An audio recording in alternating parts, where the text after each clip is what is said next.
Discover connection, awaken sacredness, become empowered. Join us for our show on Blog Talk Radio. Discover your spiritual gifts live. Welcome to Discover Your Spiritual Gifts Live, show number 6. We are your hosts, Dave, Vialet, and Jason. Our guest today is David Young.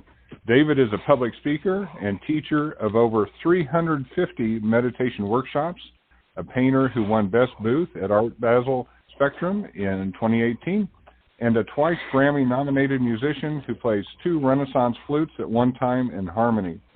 He has recorded 60 albums and sold over 1 million copies. He is also a healer and an evidential channeler. Welcome, David. Thanks for being on the show. Well, thank you, Dave. It's nice to be here with you guys. Oh, it's great to have you. Thank you. You do so many things now, I hardly know where to start. So let me have you explain some more about who and what you are and where you've come to at this point. Well, I do these meditation events that are called A Portal Between Heaven and Earth. And I've actually, since that bio was sent out to you, I did 57 more events. So I've now done 407 events in 4 years. And I've come up with this way of getting people to access their higher self, their true soul. And I use it through telling people incredible stories of experiences that other attendees of my events have shared at my events. And I tell them enough stories in a half hour to blow their mind, which really opens their mind. And then I play the flute for a half hour, and I guide them in a meditation.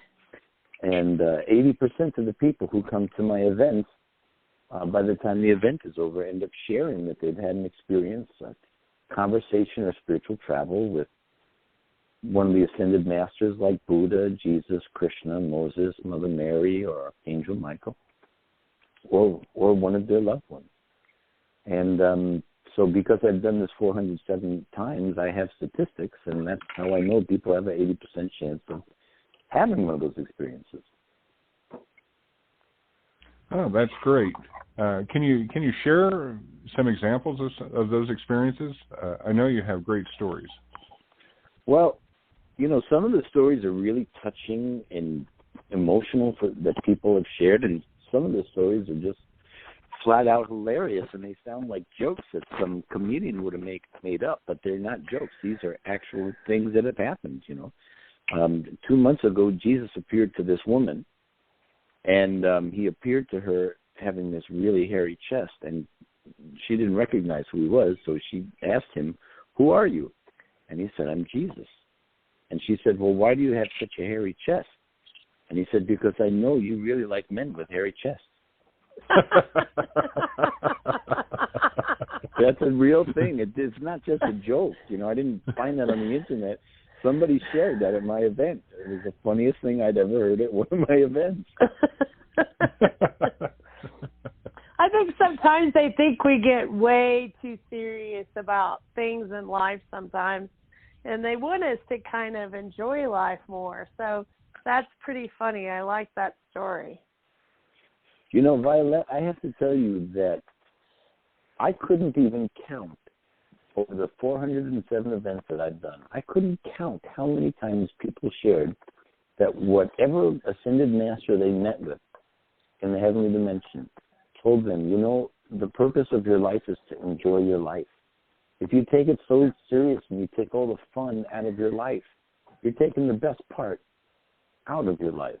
You really need to find ways to make time to do things that bring you joy and, you know, make you happy. And, you know, you really need to enjoy your life. That's the purpose of life, is to enjoy it.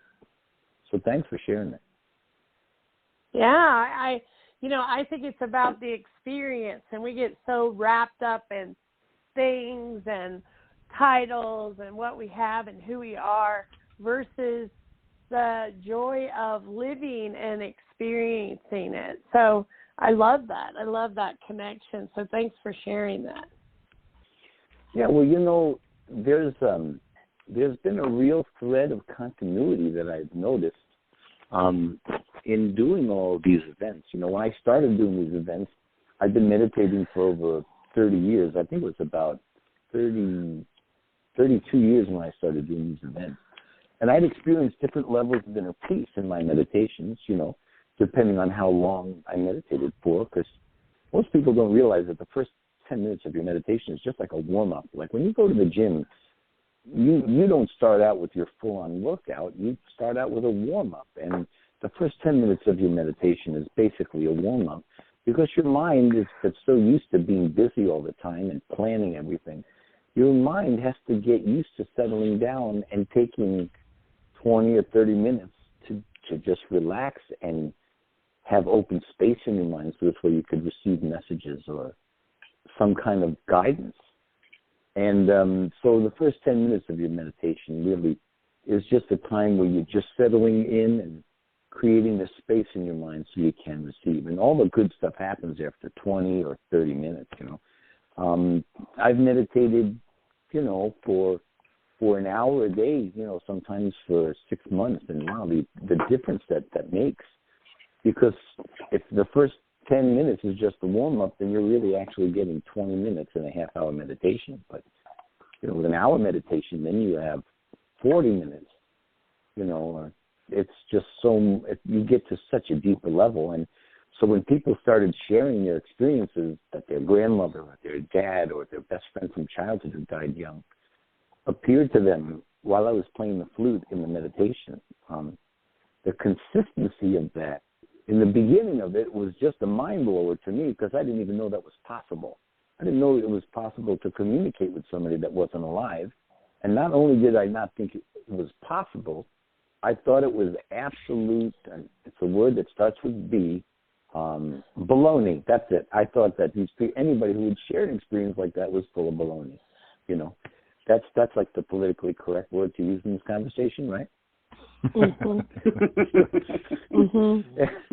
And so when people started sharing those experiences, even though I'd been meditating for so many years and I'd been involved in spirituality and healing and everything for all those years, you know, back in 2014 when I started to do those events, when people would share that, like my logical mind didn't know even how to register that, besides thinking that it was just crazy or baloney. But what had happened is that because I did these events consistently, like 3 or 4 nights every week since 2014, the consistency of what I've heard people share, you know, at this point over 5,000 people have shared their conversation of spiritual travel with one of their relatives or one of their friends. I've heard 5,000 interviews with people who just had a conversation with one of their loved ones. And it's amazing how consistent what these people share from what other people shared a year before or 2 years before. It's really been an incredible education. I've learned more about spirituality from coming to my own events than I did from any books, that's for sure. You know, that was supposed to be funny, you guys. I got it. Okay, thanks, Jason. Was that like a delayed reaction? Is that what that was? So should I, Jason, after every time I say something that's supposed to be funny, should I wait 3 seconds before you say I got it? Yeah, you got to give me a second. It's only 9 o'clock here. Okay. You're East Coast, you're in Colorado, so that there's a 2-second delay. 1 second for each time zone. I knew it was something with it too. I thought it was a 2-hour delay, but if it's a 2-second delay, I'm with you. Yeah, it's the technology. It's the technology. Inside, I'm hysterical right now. Really. Wow. But David, I have kind of a technical question for you, if that's okay. Yeah, sure. At what point, as a musician, did you pick up a second flute? Oh man, I've only been asked that question 8,000 times. So thanks for asking me that today. I was playing at Venice Beach with a woman who played the harp, and that started in 1990. And you know, because in the beginning we only knew like 6 or 7 songs. That meant we had to play those 6 or 7 songs about 30 or 40 times a day, each one of those songs, which for a musician is also called torture, okay? And so during the afternoon, after I'd played those songs 20, 25 times, and we were going into the next round of playing these songs again, it used to make, can you imagine saying the same poem 25 times in a day? After a while, it would kind of make you nuts, And the problem that I had was that I was always the singer or the lead guitar player in the bands that I was in, and I was the middle child, so I was always used to getting all the attention. And this beautiful woman had this beautiful Celtic harp with these long flowing dresses and long, dark, curly, wavy hair that was blowing in the breeze by her speech, and people would walk by and say, "Look at that beautiful woman and that beautiful harp," and I would be like the invisible man. And so besides the fact that I was playing the same songs over and over all day long, this woman sitting next to me is getting all the attention, and I was getting none of it. And so during the afternoon, to break up the boredom, I would pick up a second flute just to try to have something that would stimulate my mind a little bit, because I was so bored of playing those same songs. And every single time I picked up a second flute to play it, whoever was walking by said, "Hey, look, there's a guy playing 2 flutes at one time." And then she was invisible, and honestly, that was the only reason why I continued doing it. It was because it was the only way I could get the attention, sitting next to a beautiful woman playing a harp, wearing a beautiful dress. Okay, 8,001. Now I told that 8,001 times. Okay. Well, I bought your book, David, and you talked about finding this connection with your music and near-death experiences. Can you talk to us a little bit about your journey with all of that and what you found?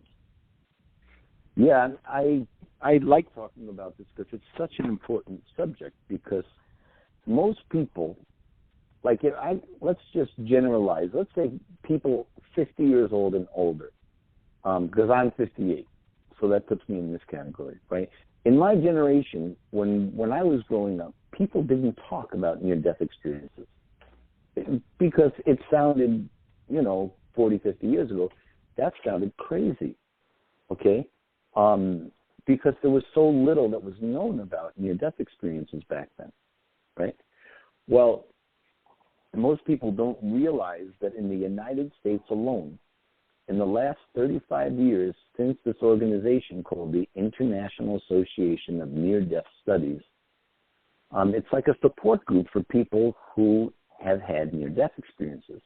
And over 20 million Americans have had a near-death experience that was documented by their nurse or doctor at a hospital. That means there's 20 million medical records where someone is describing what heaven looks like, feels like, what it was like in the process of getting there, and what it was like coming back from that beautiful angelic place, coming back into the physical world. Now, 7,000 out of those 20,000 people agreed to go under hypnosis. And what they found from professional hypnotherapists was that almost all 7,000 people had the same exact experience when they had their near-death experience. So if a person had a car accident, these people would share that before the other vehicle hit their car, it was like everything went into slow motion. And all of a sudden, they were outside of their physical body, looking down on this whole scene about to happen with another vehicle hitting them. But they were not in the car in their physical body. They were outside their body, looking down on this whole thing like they were watching a movie. And when the other vehicle hit their car, they felt absolutely nothing because they were not in their physical body anymore. They were above their body, looking down on the whole thing as their higher self or as their soul. And when the other vehicle hits their car, they have a natural instinct, because they're free from their physical body. It's almost like it's inconsequential. And they have a natural instinct to start to fly, because that is the way that our soul moves naturally. When we're in our physical bodies, our soul moves naturally as walking, because that's how we move from one place to another, But when we're outside our physical body, as our soul, as our higher self, the natural way that we move is by flying. And so these people describe that they saw themselves flying at a really high speed. They go into this tremendous tunnel, and there's this angelic music in the tunnel, and there's this incredible universal love that's coming from everywhere. And there's a light at the end of the tunnel, and the closer they get to that light, the more euphoric and incredibly powerful this heavenly feeling is. And when they finally got to the light, the first thing that they would naturally think of is, well, I must be in heaven now. So if I'm in heaven right now, I wonder if I'm going to see my grandmother or my dad. And a second later, that person's grandmother or their dad walked right up. Or they may have had the thought, wow, if I'm in heaven right now, I wonder if I'm going to see Buddha or Jesus or Mother Mary.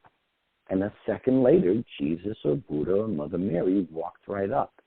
And that's because in the heavenly dimension, there's a different set of rules than what we've grown accustomed to in this physical dimension. Because our physical dimension has limitations that the heavenly dimension does not have. So as physical beings, from the time we're children, we learn about this law in the physical world called gravity. You know, we stand up, we fall down, we learn about gravity right away. In the heavenly dimension, they don't have gravity. They don't have that limitation. That's why everybody's flying around, because if you have a choice to walk down to the supermarket and get some milk for your cereal, or to fly down to the supermarket and get some milk to your cereal, you're going to fly down there because it's more fun to fly. And so one of the things that I got to experience from going to these conferences that were specifically about and for people who had near-death experiences, that when people who had that experience of going to the light and going to the heavenly dimension in full consciousness, is that people described that there was these heavenly sounds that they heard when they were in the heavenly dimension. And when they come to my events, very often these people are in tears because they say that the closest thing they ever heard to that heavenly music they heard in the heavenly dimension is the music that I create with my flutes and my effects at my events. Wow. Wow, that's amazing.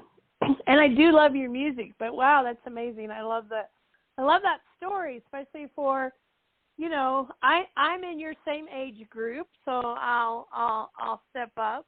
But you know, when I was younger, there was this fear around death, and I don't have that anymore, right? I'm not afraid of what happens tomorrow.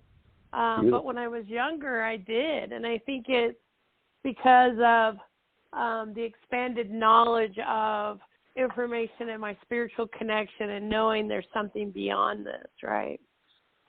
Well, that's a beautiful thing that you don't have the fear of death anymore. And I think, you know, as we get older, we learn some things that have a positive effect on our lives and hopefully learn some things that have a negative effect in our lives so we don't add those negative things to our lives. And when we're younger, part of being a kid is watching horror movies.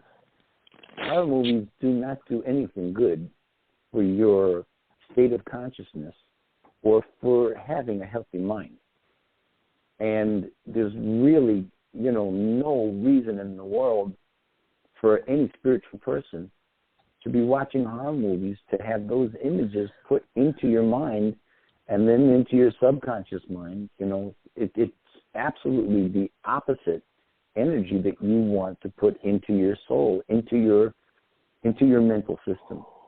You know, and as kids, you know, it's always fun to watch horror movies, and then we become afraid of things.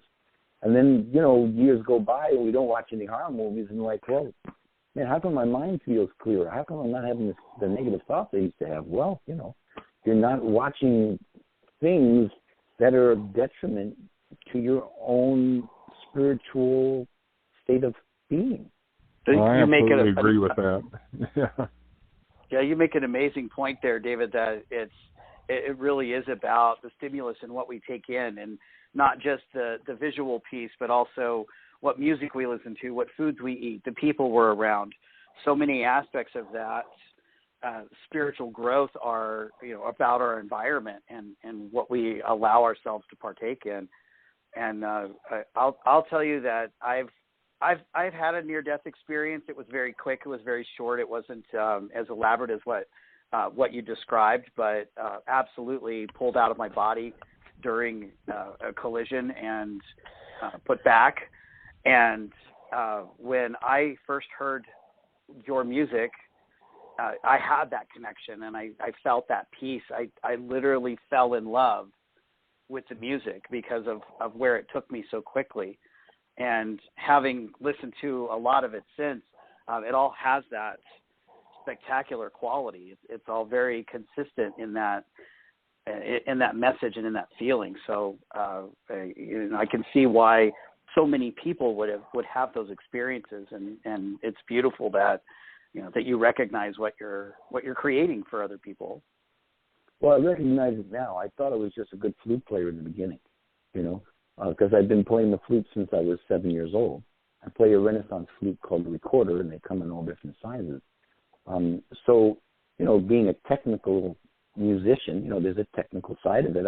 I knew because I've been playing since a little kid. I could play classical music or any kind of music. I knew I was proficient at that instrument, but I didn't know that my music was going to have this effect where it opened the door to people's inner vision to be able to see into the heavenly dimension or feel into the heavenly dimension through listening to my music. I didn't know that was part. I didn't know that was like a color in the painting that I didn't even know that was in the painting. And it was such a unique thing for me to kind of feel like I had done art festivals from 1993 till about 2010. I did art festivals, and then I started doing spa conventions and healing conventions for massage therapists and Reiki practitioners, So over 25,000 healers that use my music every day all over the world, And once the healing aspect of the music became apparent, and it wasn't apparent because of what I was thinking or feeling or experiencing, it was apparent in what, half to 3/4 of the people coming to my meditation events were experiencing. It's a unique thing to have so many hundreds and thousands of people experience such similar things as other thousands of people who came to my events before them. And eventually it convinced me, and I was a total skeptic of interdimensional communication, which is also known as channeling. I was so skeptical of it, you couldn't talk to me about it. And the only way I became not skeptical about it was after I heard about 500 people at my event share these experiences. And these people were grounded, normal people. When I got into spirituality 35 years ago, a lot of people who got into spirituality were, I don't know what other word to say, but they had a little bit of a space cadet syndrome. They weren't necessarily, we weren't really grounded because being spiritual kind of puts that you weren't grounded in a physical way, But now I find that the more respected people who are involved in spirituality and in this whole movement and awareness of spirituality, being a grounded person is way more respected than, not being grounded. I guess there's a time and a place for everything. When you sit down to meditate, that's the time to not be grounded and not have any, limitations and just be completely open-minded, And then there's a time in our physical lives when it's important for us to be grounded. So you have to come back to that physical experience no matter what, right? We are in a human body. So the practicalities of navigating this third dimensional place do require that you be present if you want to do it successfully and safely.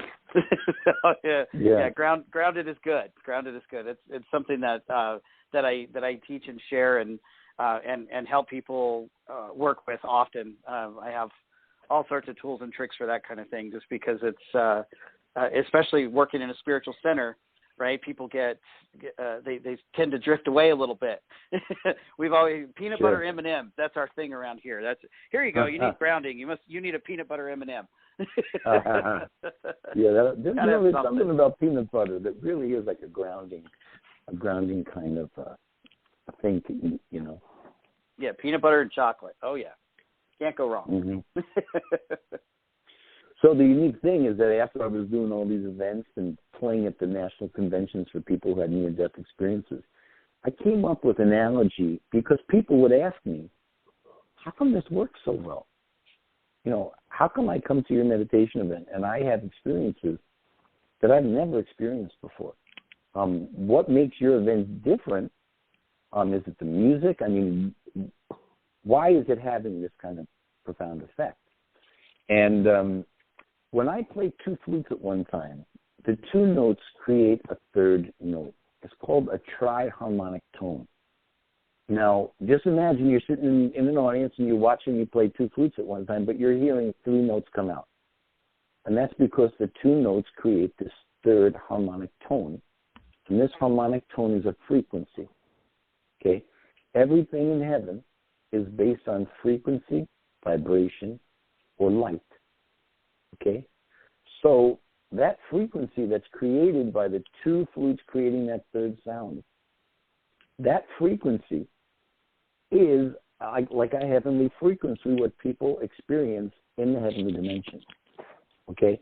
And that's why people make that connection through their near-death experience and the sounds that they heard in the heavenly dimension with what I'm creating with my two flutes at the events. So let's just imagine for a moment, let's say that somebody has got headphones on and they're listening to the sounds of the ocean. Okay?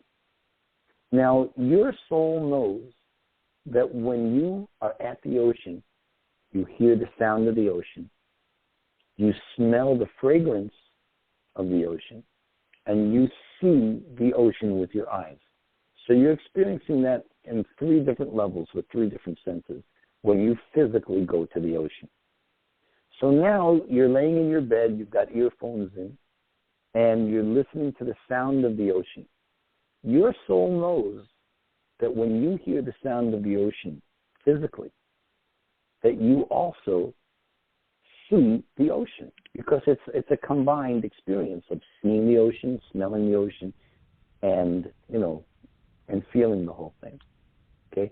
So in that same way, when your soul hears this sound that it has previously heard in heaven, your soul automatically goes back to that place in heaven where you heard that frequency, where you heard that sound, you know, where you felt that vibration that came from that sound in heaven. And your soul naturally takes you back to that same place because it's making the connection between that heavenly sound and being in heaven, because we all go to heaven every day. Dreamland is the same thing as heaven. It's like, do you want 6 donuts or do you want a half a dozen? What's the same thing? And dreamland is the same thing as heaven. That's why when you lose somebody who you love, within a week, most people have a reconnecting experience through a dream with their loved one who just died within a week of when they died. Because that's God's way of showing you that they're still functioning, just in a different level, in a different capacity, and they still exist. And so this way, we here on Earth don't think, oh my God, you know, my loved one just died. I don't know if I'll ever see them. I don't know if they still exist. All these questions that people have had for thousands of years. What happens to us after we die? You know, the reason why our loved ones are able to appear to us in that week after we die is because we're usually missing them terribly in that point. And it's like their way of showing us, hey, I'm okay. The only problem is that in our American culture, many people look at our dreams as inconsequential, like they don't even matter. But the fact is that dreamland is the same dimension as the heavenly dimension.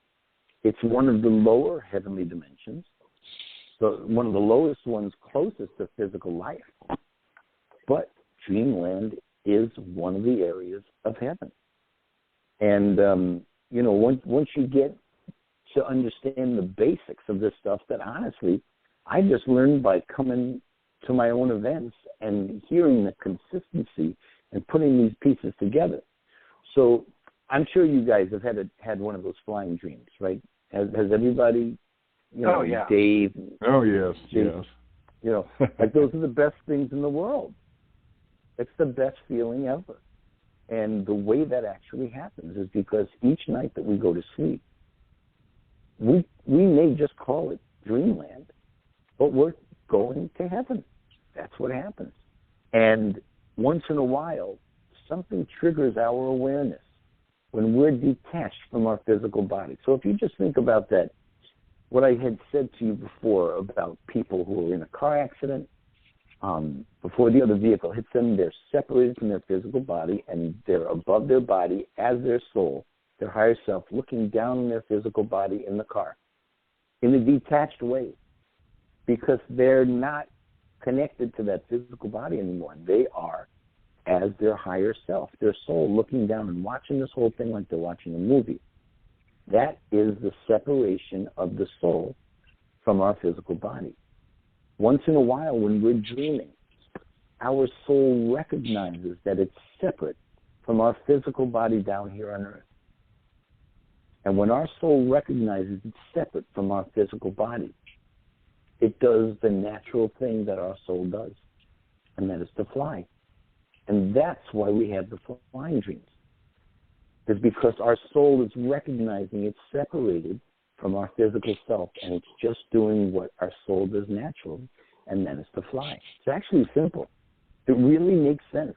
The thing of spirituality makes so much sense once you understand the basics of it. The other basic of it I told before is that when we're in the heavenly dimension, whatever we wonder about, whatever we think about, appears naturally in front of us a second later. That's the reality of that dimension.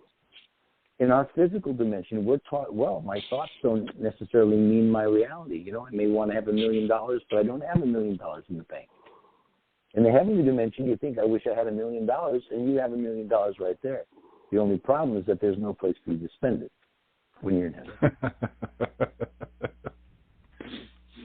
Because money isn't needed for anything.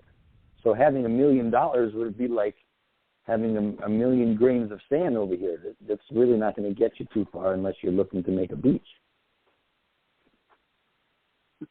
This physical dimension has limitations that do not exist in the heavenly dimension. And, we all have people who we look up to in this physical dimension. The unique thing about heaven is that whoever you look up to or whoever you aspire to be like, whether that's a religious figure or a historical figure, these beings, because the way heaven works is whatever you wonder about naturally appears right in front of you, right there. So if you're thinking about, wow, I wonder what George Washington was like. I grew up in America, and I grew up hearing all these magical things about George Washington. Man, I wonder what he was really like. Well, in your meditation, or in the dream state, or in your near-death experience, or in a lucid dreaming experience, you can have an experience with George Washington one-on-one that's just as real as in the physical realm, and he can teach you something that you didn't even know before you had that experience with him. That's one of the unique things about the proof of all these things, is that some people can say, well, gee, how do you know it's not just your imagination? If you learned something you didn't know, it wasn't your imagination. Like there was somebody came to one of my events, and his grandfather appeared to him and said, I know you've been looking for your favorite watch that you lost 3 years ago. And your favorite watch is fallen behind your dresser, and it's, stuck between the wall and the dresser. So if you look back behind your dresser when you get home, you're going to find that watch you've been looking for 3 years. That guy went home from the meditation, looked behind the dresser in that certain spot, and exactly where his grandfather told him his watch was lodged behind the dresser. That's where he found his watch. You hear enough of these kind of stories, and your logical mind, your skeptical mind, is going to take a back seat. When I went to my first near-death conference with the IONS group, my world was changed in the first hour, because there were nurses and doctors, or survivors, they call them experiencers, who had experienced a near-death experience, and they shared what happened, or like a nurse would share what their patient told them. It was undeniable. Like, just imagine a nurse is taking care of somebody in a hospital, and this person comes out of a coma. And this person, this is a true story, and this person said that while he was in the coma, his soul was flying all around the building, all around the hospital. And his soul flew up onto the roof, and he could see that there was a rain gutter on the top of the building, at the edge of the roof. And he could see that there was a little red sneaker that somehow had got lodged in the rain gutter on the top of the roof of the hospital. And that little shoe was like clogging up the rain gutter, and it was making all kinds of problems with the water, with the drainage system. And he talked about that in such detail to the nurse that the nurse got the nudge that she should go to the engineer of the building, the maintenance guy. And she said, man, my client, my patient over here has been talking about this red sneaker that's lodged in the rain gutter up there on the roof. He won't stop talking about this. Can you go up to the roof and see if there's something in the rain gutter? And the maintenance guy goes up to the roof. He looks through the rain gutter, finds a little red sneaker that somehow, I don't know if it was in a tornado or something, got up onto the roof, got lodged in the rain gutter system, and the maintenance guy brings that sneaker back down to that nurse and says, hey, show this to that guy and see if this was the red shoes he saw lodged in the rain gutter up at the roof while he was in a coma. You hear enough of those stories, your logical mind is humbled. Your logical mind is saying, namaste, I get it. These things that sound so incredible. I mean, these are real things that happen. They happen every single day. And the more we start being around other people who are open to this stuff, the more books we read on people who have had near-death experiences, the more it becomes so logical and it makes so much sense. One of the things that totally, totally cracks me up is that there are some people, like let's say we would call them inside-the-box people, okay? If I can't touch it, if I can't put it in my bank account, it's not real. All this spiritual stuff, channeling, I don't buy into any of that stuff, right? You can't make me, you can't convince me of something that seems so unlogical to me. Okay, sir. So let me ask you, what religion do you follow? And the guy will say, well, I'm a Christian, So I would say to that person, so you're telling me it's hard for you to believe that somebody might have a near-death experience and actually experience what heaven looks like. And thousands of other people have experienced the same thing. And you're having a hard time believing that. But it's no problem for you to believe that some guy was tortured and then he just disappeared into thin air. Chemically and biologically, this man just disappeared. Now, you're telling me it's easy for you to believe that this guy disappeared. And it's difficult for you to believe that all of these thousands and millions of people have had near-death experiences, but that's not believable to you. It's easier to believe that somebody chemically and biologically disappeared.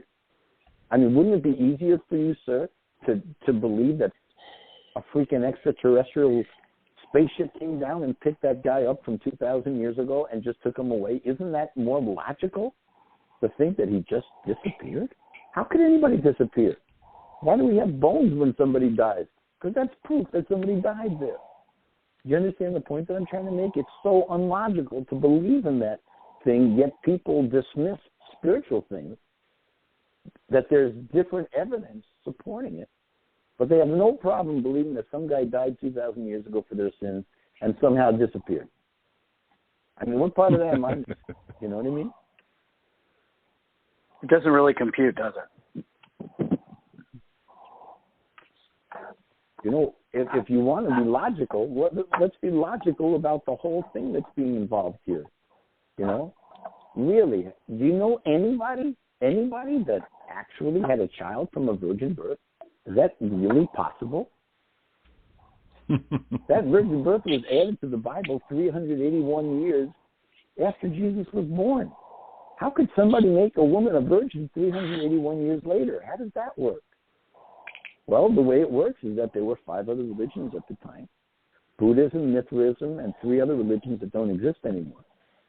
That those religions all had a virgin birth in their Bible, and Emperor Constantine, who was the Roman emperor, he didn't want Christianity to look less cool than Buddhism, because Buddhism had a virgin birth. So they simply added the virgin birth to the Bible 381 years later. It's a historical fact.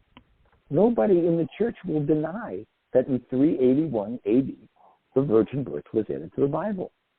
So if that's a fact that even the church would admit to, why does everybody think that there was a virgin birth?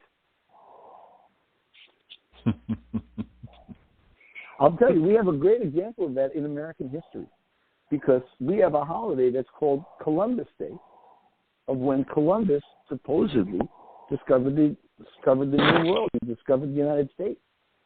Well, about 100 years ago, there was a farmer in northern Minnesota, in a place called Kensington, Minnesota, where he found this stone that had these carvings in it, and it looked like it was a language. So he took it to the local university, and a language specialist said, yeah, this is a language. It's called the runes, R-U-N-E-S. And this is a Viking language that the Vikings spoke. And so this professor was able to decipher and read what these runes, these letters that the Vikings used to use as their language, what was written on this stone. And it said, I was a Viking. I came here across the ocean, and there were 17 men who were part of our expedition. I'm the last man alive. Everybody has already died, and I'm putting this down in case anybody finds this. And that was 75 years before Columbus discovered America. So why are we still celebrating Columbus Day for him discovering America if we have absolute scientific proof that the Vikings discovered America 75 years before? Who's in charge of this? Don't you think somebody should be saying, hey, look, Columbus Day is not really the day that America was discovered? I mean, don't you think somebody should be in charge of making sure the facts are out there in the world? Because a fact is a fact. I don't think I'm getting any arguments from you guys on this. No. Well, Thomas Edison didn't discover the light bulb. He just perfected it. Henry Ford didn't discover the gas-powered car. He just perfected mass production. So, yeah, it's media relationships encourage who gets the credit. How long do you think it took after Columbus returned, after he found the New World? How long do you think it took for people to actually believe that the world wasn't flat? Because for thousands of years, people mistakenly believed that the world was flat. Mm-hmm. Can you imagine if Columbus coming back and he goes into his local bar and, he talks about, discovering the New World and coming back. And so that rumor would be around that bar for days and weeks and months and years. And how long would people say, oh, that's just baloney? We all know that the world is flat. Can you believe that crazy guy? What was he drinking? To try to dismiss the fact that what they had thought all along was wrong. And here's the unique thing: the way the Bible has portrayed Jesus and this whole story is wrong. It's not what happened. It's not what he experienced. And it's the good thing about us living in 2019 is that there's enough spiritual people out there in the world. Hey, if even Alexander's book, Proof of Heaven, Dr. Eben Alexander's book, if that can sell 6 million copies in America, that means there's 6 million people alive in America right now who have read about near-death experiences and the reality of the heavenly dimension. And those people are not going backwards, because once you have a certain level of enlightenment or understanding, you're not going backwards. And where we are at right now with the whole world experiencing this incredible thing called the ascension, there's over 50 million Americans meditating once or twice a week or doing yoga. That's huge. It's not like a little tiny offshoot of society. That's 50 million people. People like who are listening to this program right now. If you're listening to this program, you're climbing the path to higher consciousness. That's why you're listening to this program. You wouldn't be listening to this program if you weren't interested in becoming more spiritual yourself and having goals of achieving higher consciousness and higher understanding. You know?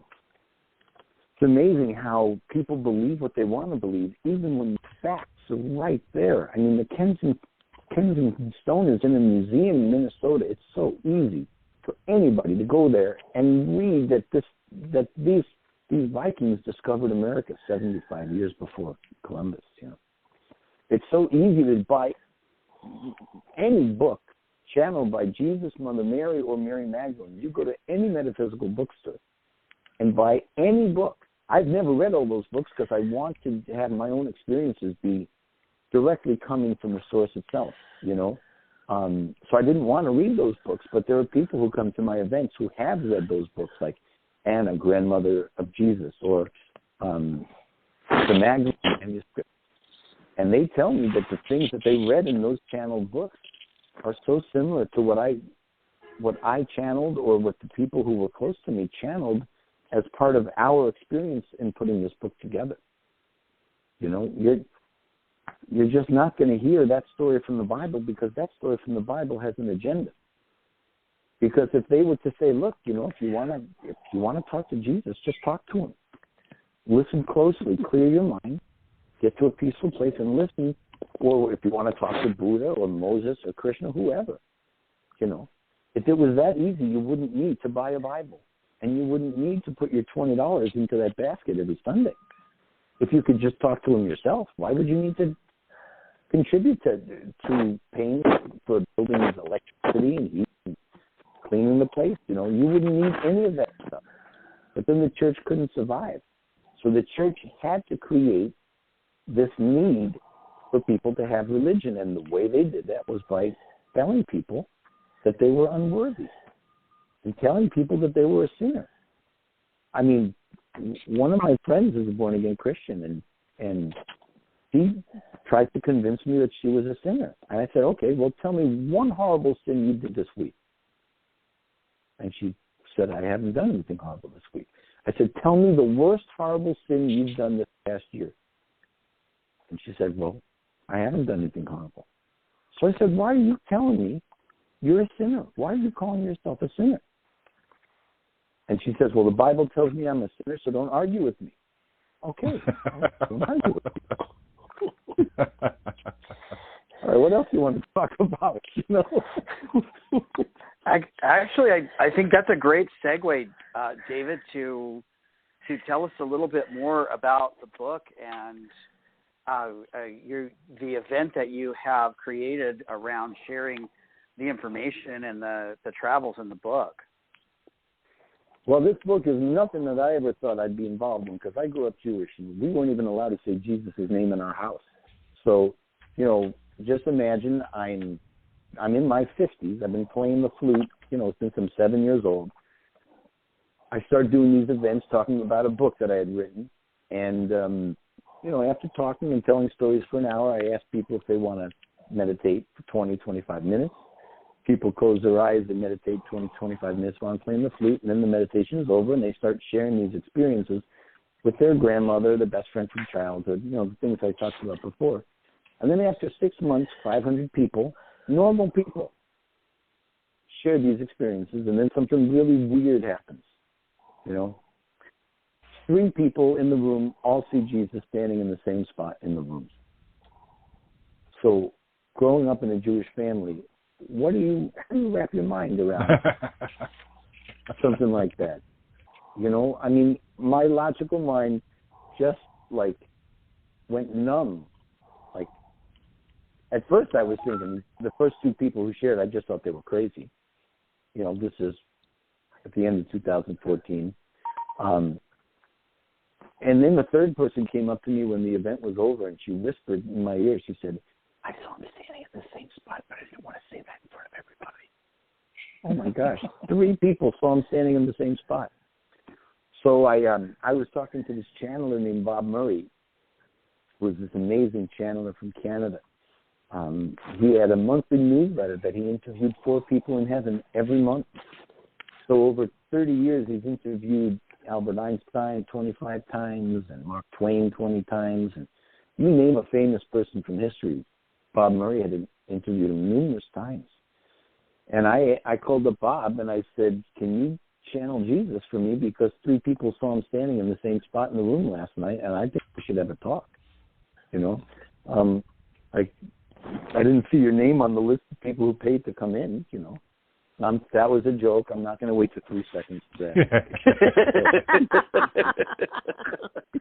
I got that one.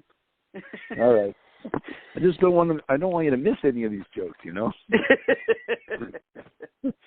So, you know, he said, Bob Murray said, I can't guarantee that I can connect with Jesus, but I can try. So after a couple of minutes of silence on the phone, he says, okay, I've connected with Jesus. What do you want to ask him? And my mind went blank, and I couldn't think of anything to say. All I could think was, man, this is the weirdest thing ever. Guy grows up in a Jewish family, and now I'm having a conversation with Jesus. Like, man, that is just the strangest thing ever. And Jesus said, I can understand that. I grew up in a Jewish family also. Really, that was the first thing he said to me, which made me laugh. Yeah, I didn't wait 3 seconds to laugh like you guys just did, you know. I laughed right off the bat, you know.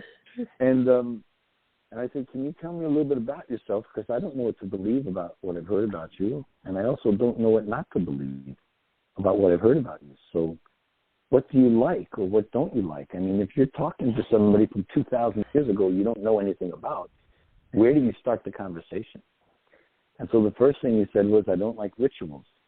When people do rituals, they think they're getting closer to God, but because a ritual is done so many times over and over mechanically, it's not coming from the heart and it's not coming from love. And the only way we really get closer to God is through opening our heart and through love. Wow. Well, first thing I thought of was the Catholic Church, but the more I thought about it, all religions have rituals that people do over and over again mechanically, and eventually they're really not coming from the heart at all. And the second thing he said was, I don't like pedestals. When people put others up on high pedestals, the only thing they get is a stiff neck from looking up, which, with a 3-second delay, I thought that one was funny also. You know? And then the third thing he said was an absolute mind blower. I just couldn't believe that Jesus would say something like this. He said, I did not create Christianity. Well, the way this was all orchestrated, a few weeks later, a friend of mine, I was speaking with this friend of mine, and I told her what I had just shared with you guys. And she said that she had just finished reading a book that was supposedly channeled by Jesus to the author. And those exact words were in the book. So how is that possible? If that wasn't a confirmation, what is a confirmation? And over the last 4 years since that happened, 5 other people have shared at my events when I shared that they had a channeling experience with Jesus, and he told them the exact same thing. That's what he told me through Bob Murray. and he's now said that 8,001 times.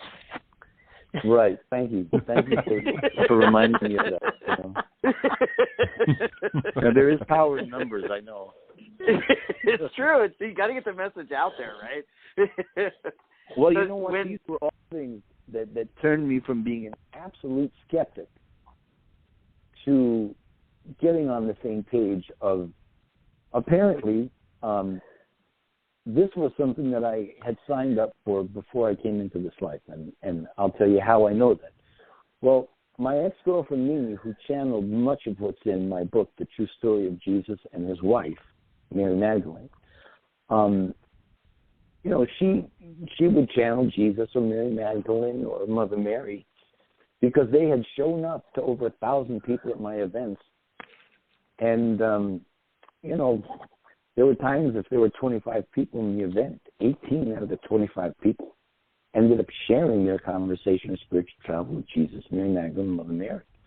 So they came to my events 3 or 4 nights a week, consistently to 5 or 10 or 15 people on average, every single night. So we worked together. Like the same way you work together with certain people, you see them, if you have a weekend job, you see them every weekend, Or if you have a 9-to-5 job, Monday to Friday, you see the same people every day. Well, Jesus and Mary Magdalene and Mother Mary were showing up to people 3 or 4 nights a week at my events, basically since the end of 2014. And so when, my previous girlfriend, Mimi, was an amazing channeler. And when you want to talk to one of your friends, you pick up your phone, you hit a couple of numbers, and in a minute, you're talking to your friend on your phone. Well, it was that easy for Mary Magdalene and Mother Mary or Jesus to talk to me through Mimi, except they didn't have to call on the phone. They could just give her the messages, and she would give me these messages, and then the following week, the thing that they would tell me would show up on the news. These were things that were very humbling to my skeptical self, my logical mind that thought like everybody else thought. But after having so many of these experiences, I realized that this is the way it really is. I couldn't even count how many people had healings with Mother Mary or Mary Magdalene or Jesus or one of the other ascended masters. And it's so important for people to understand that trying to put Jesus on a different level than Buddha or Moses or Krishna or any of the ascended masters, it's just a waste of your time and a waste of your energy. Because they're all on such high levels. They all have, the wisdom that they've all learned as they unfolded as spiritual beings, None of them were born totally spiritual beings. They all had a physical lifetime where they learned right from wrong. They learned good from bad. Nobody's born with 100% knowledge, perfect like that. That's something that the Bible just created to make Jesus seem more special than anybody. But it's kind of weird that the Bible would make Jesus seem more special than everybody else. But there would be a quote in the Bible that would say, Jesus said, whatever I can do, you can do, and even more. That's the exact opposite of not being worthy. If you can do everything, if he's saying you can do everything, he can do and more. It doesn't make sense. That's called, if you were in the psychologist's office, they would call that a mixed message. You can't tell somebody they're not worthy and also tell them that they have more talents and gifts than supposedly the greatest, most talented gift giver healer in the world. You can't say the opposite thing and say it's the truth. Somebody should be out there fact-checking this stuff, you know what I mean, and telling people that doesn't make sense. It's not logical. You judge your intelligence by your logic. These things are completely unlogical. If your kid came home and said, Mom, I didn't throw the rock through the window, and then, oh, yeah, Mom, I did throw the rock through the window. Well, one of those is a fact, and one of them is a lie. And why can't we look at religion in that same way, where there's things that are obvious lies that we have just believed for years? Most people don't know that there was an Egyptian god whose name was Horus. There's a symbol called the Eye of Horus, right? Horus lived 2,000 years before Jesus was ever born. He was supposedly born of a virgin birth. 3 wise men appeared at Horus's birth, and a special star appeared in the sky the night of his birth. Horus was born on December 25th. The only thing Christianity did is they took that famous holiday that people had celebrated for 2,000 years, and they decided to call it a Mass for Christ, which is also known as Christmas. Christmas is on December 25th for only one reason. It was never Jesus' birthday. If you even look what it says in the Bible, it would be impossible for his birthday to be in December. Mm-hmm. December 25th is only a holiday called Christmas because the church did the same thing that Trump just did with NAFTA. Trump renamed NAFTA as whatever, AAMCA. It's the same thing as NAFTA, but it just has a different name, a different title. Christmas is the same day as Horus's birthday that was celebrated for 2,000 years before Jesus was born. Why aren't people talking about that? Because Horusmas doesn't sound as cool. Well, it sounds a little bit like my voice right now. It's a little Horusmas, you know. and that's not the only example of the stories in the Bible. Not just that one, but there's countless examples in other religions, other faiths, other fables and stories that parallel what we read in the Bible. It's a culmination of all of the different things that people have put together, and by people I mean the people who supposedly wrote it, and then changed it for so many thousands of years. So what you're saying is absolutely true, and it's in lots of different places. Horus is one of many examples of the representation of that same story. So thank you for sharing that. I think the truth is important. I really do.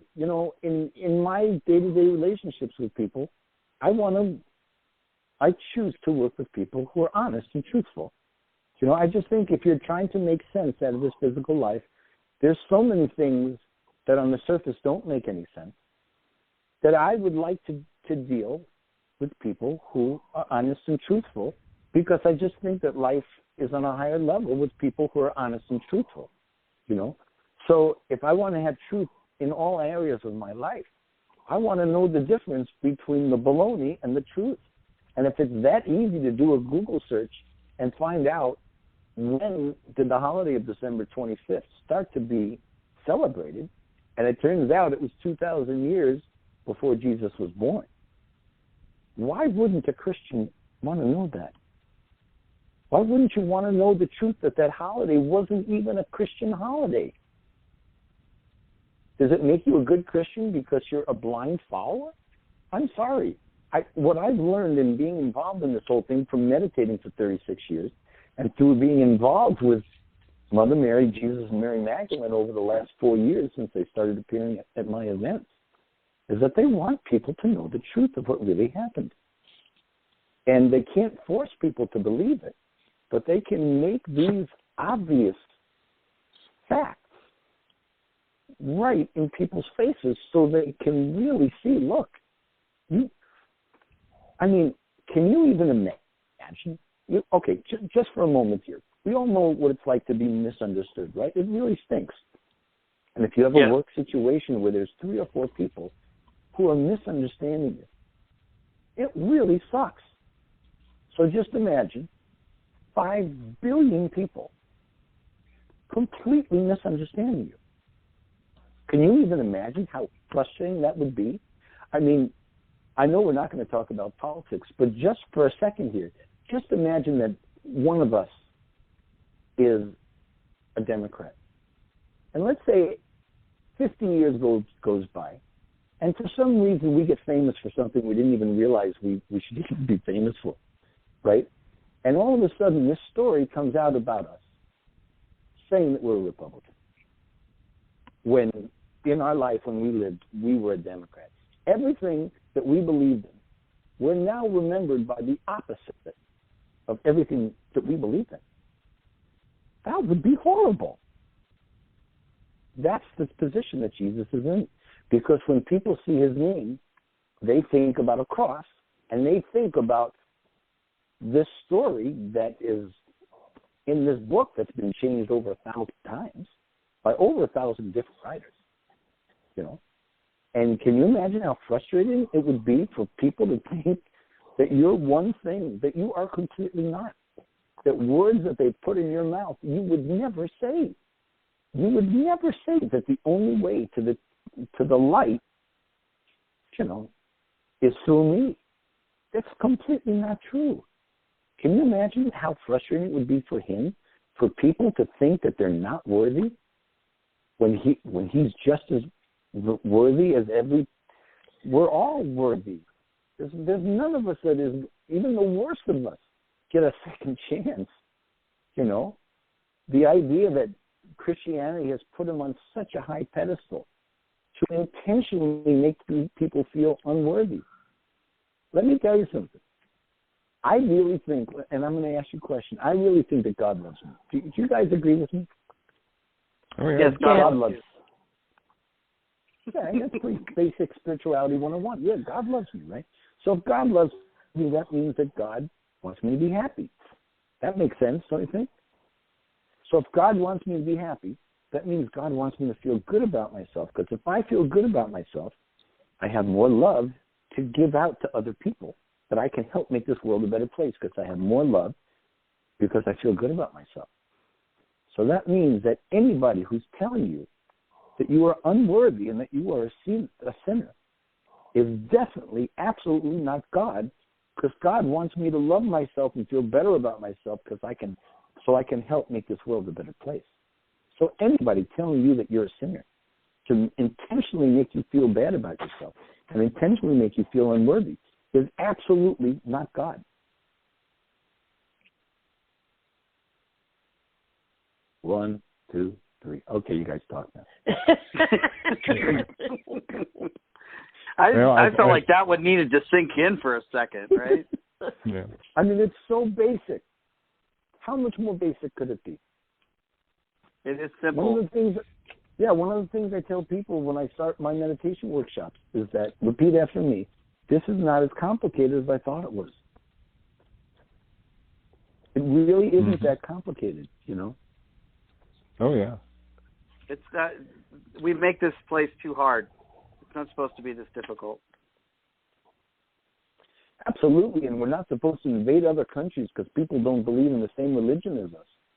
Right. So many of the problems in this world have stemmed out of what the problem that the Catholic Church did, attacking countries and killing and torturing people because they believed in a different saint.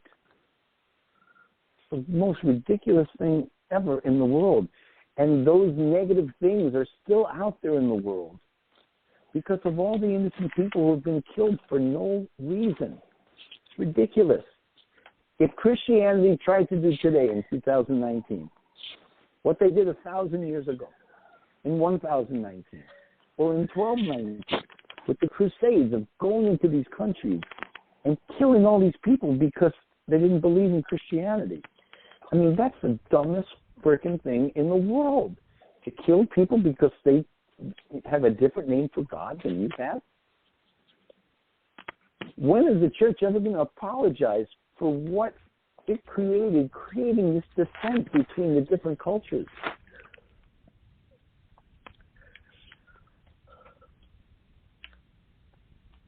We wouldn't have, in my opinion, we wouldn't have the terrorism that we have in this world if all those things were not done in the name of Christianity back then.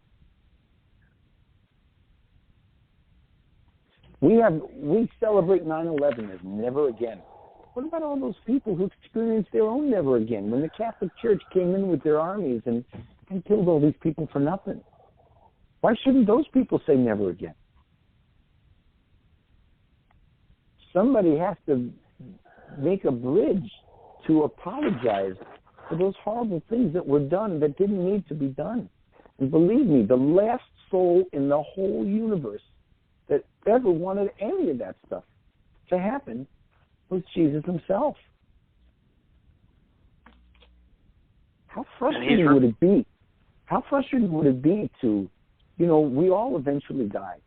And once we die, we get to look down on the people who have loved us and who we've loved. And we get to look down into our life. So every one of you guys listening in the audience right now, your grandparents, your great-grandparents, your mom and dad, if they've already transitioned into the heavenly dimension, whatever friends you've had who have died and are now in the heavenly dimension, are able to look down into your world and kind of watch what you're doing, to kind of, because they're interested in you, and they want to see you do well. And when you have a gut feeling to do something that seems completely unlogical, that's your loved ones trying to give you a message to do something that's outside of the box for you, because you're going to be happy when you do that. It's going to make you a better person. It's going to help your career. It's going to help your family.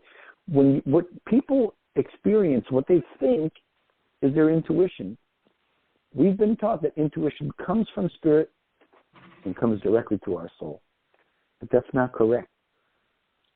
Because our guides, our loved ones, are already in the spirit world, they get those messages before we get them down here in this physical world.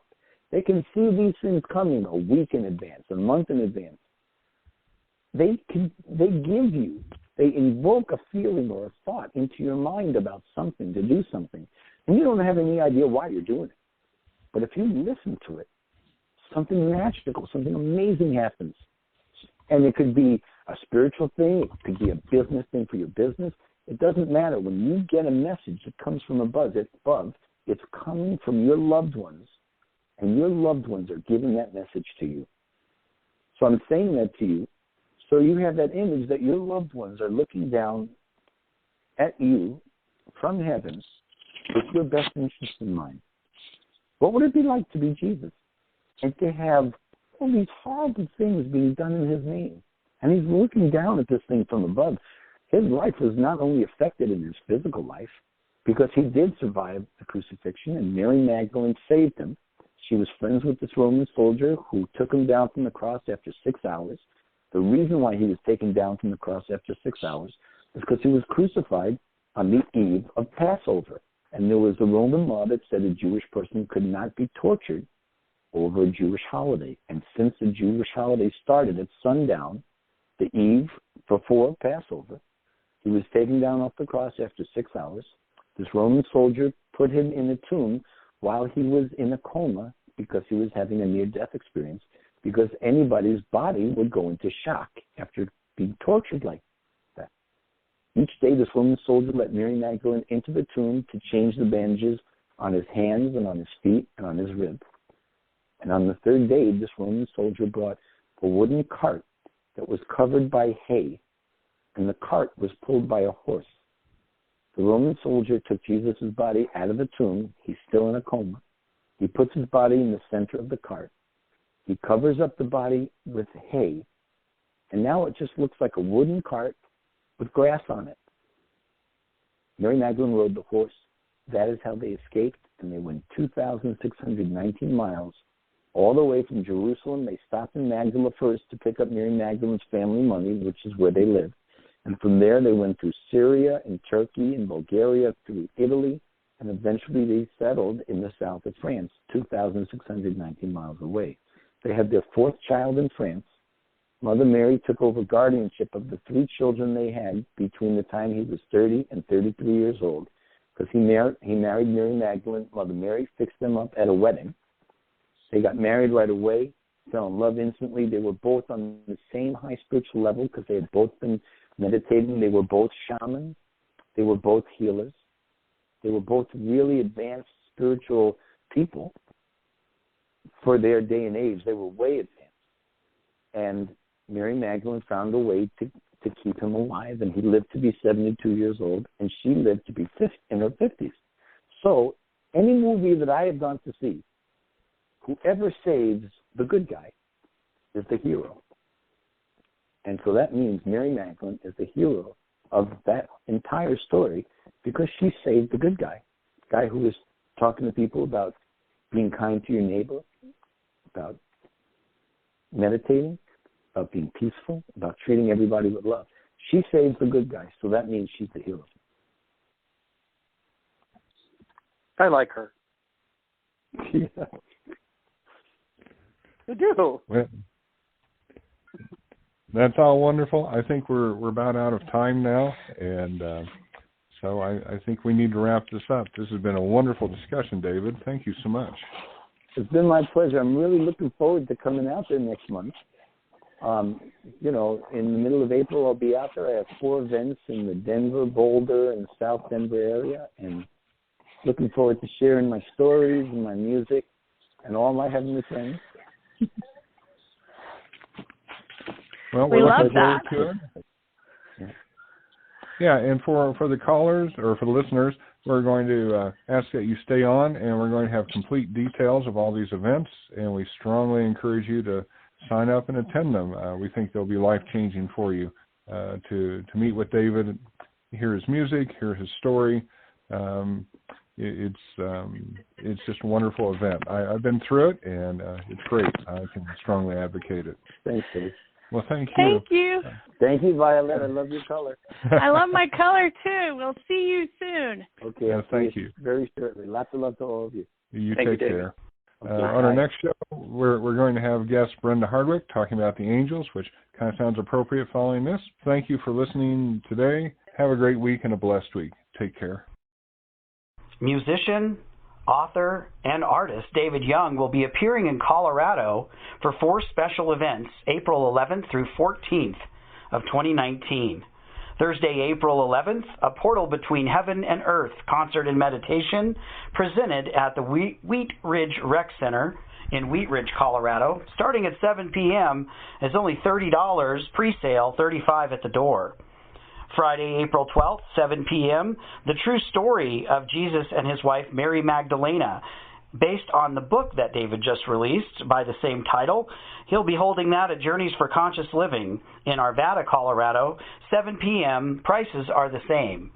Saturday, April 13th, he'll appear at 6 p.m.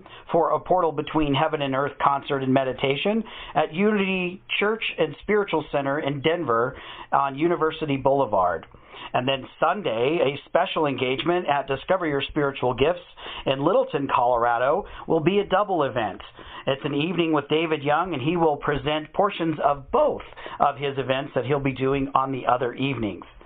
That'll be starting at 5 p.m., and prices are the same, but seating is limited. Each of these events can be found on Eventbrite by searching David Young in the Denver area.